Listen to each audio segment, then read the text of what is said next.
Hello, this is Michael Kajowski. I was recently terminated from a writer job, sports writing. So I thought I would share this with the public and with the appropriate authorities. In late March 2024, approximately March 21st, I was shocked when I walked into work at the Antigo Journal, my employer for 3.5 months. My Asus laptop computer and an Apple laptop belonging to Adams Publishing Group, APG, were both missing from my desktop. Todd Calling, an advertising supervisor who works in the Antigo office 1 day a week, ordered me into his private glass office. He had confiscated both laptops and they were sitting in his office. Sometime during the previous several months, I had mentioned to APG that unknown cyber thieves had broken into two of my credit cards with unauthorized online gambling charges. Moreover, the password to open my APG laptop appeared to have been changed and I was no longer able to open it. Colleen opened his mobile phone on his desktop. Another employee I rarely work with, Heather McKelment, a human resources manager in APG's Janesville office, was on Colleen's phone. She and Colleen told me I was to gather up my Asus computer and other belongings in my desk and immediately leave the Antigo office. This appeared to be a shock termination that came out of nowhere.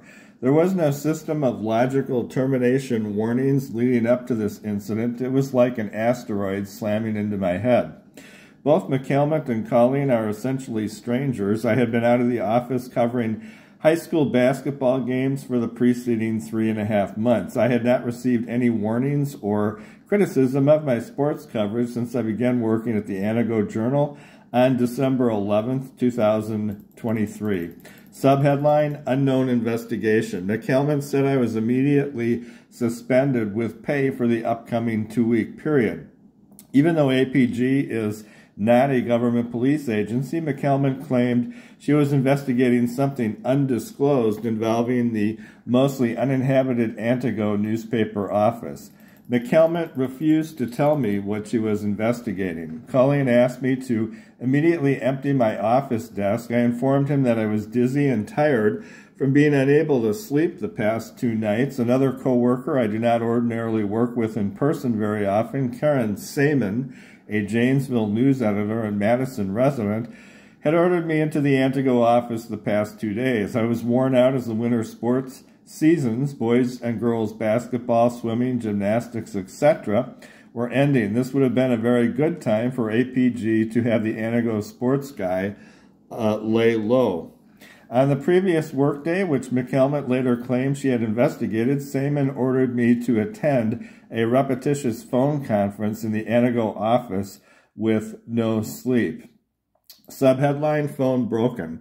As I exited my car to begin the daily work shift, I warily dropped my $250 Samsung phone in the newspaper parking lot.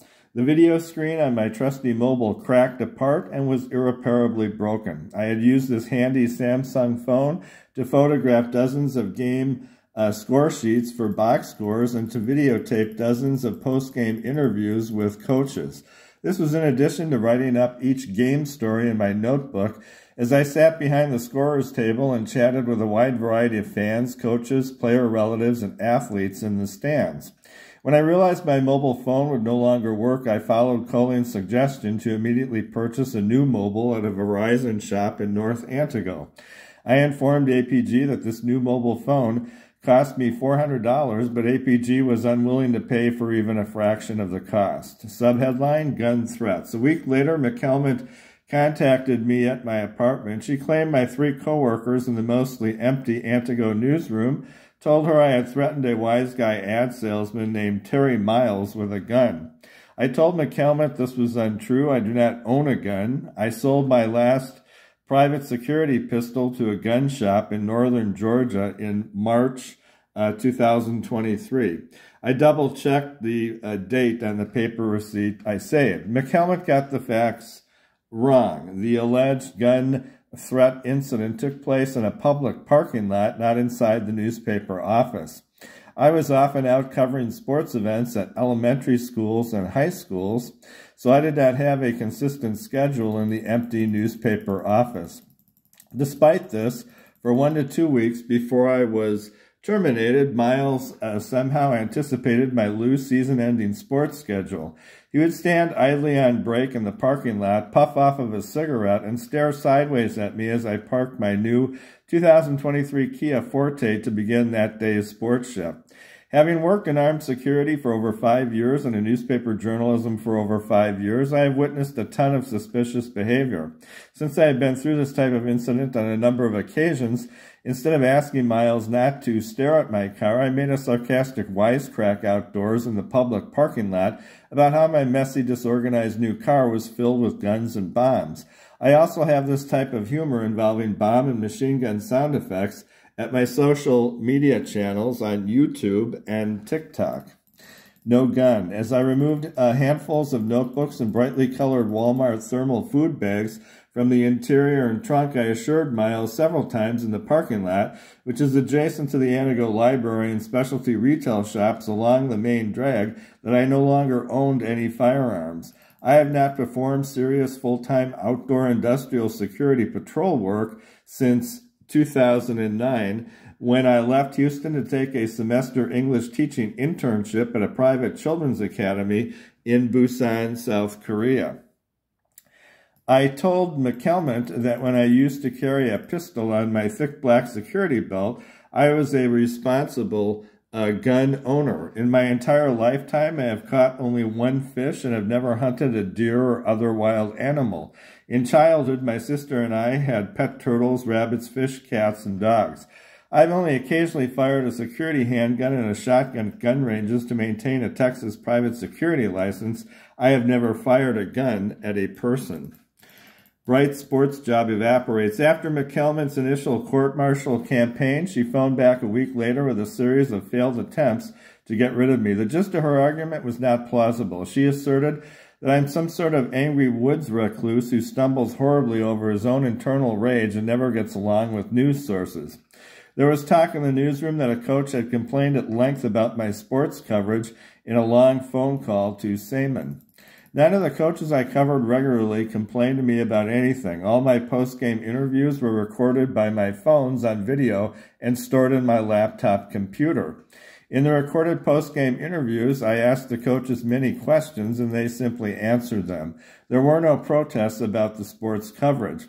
I asked only the Antigo High School boys head basketball coach for feedback. Sean Smith, the Antigo varsity basketball coach, said my sports headlines, stories, and box scores were above average. He said he appreciated me covering the basketball season.